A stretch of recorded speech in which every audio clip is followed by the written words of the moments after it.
Diqqət, diqqət, diqqət. Gürcüstan, Damba, Prarvala, опасная ситуация. Очень фыртына. Предупреждает, что bu. Детей, метей, не надо на улице. Камера поворачивает, один фыртына начиналась Грузию. Азиз Кенди сейчас начиналась. Очень опасная ситуация.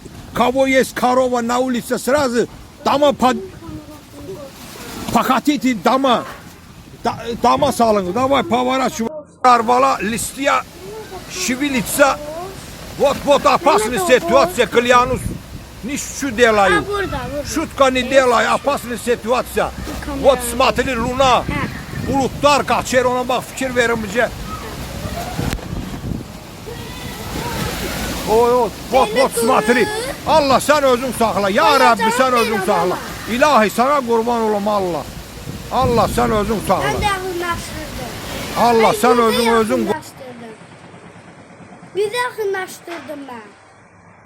Kamerayı yüze yakınlaştırdım.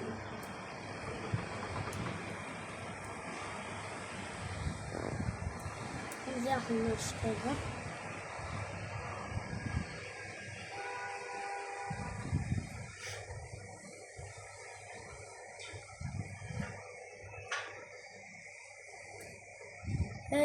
Şimdi.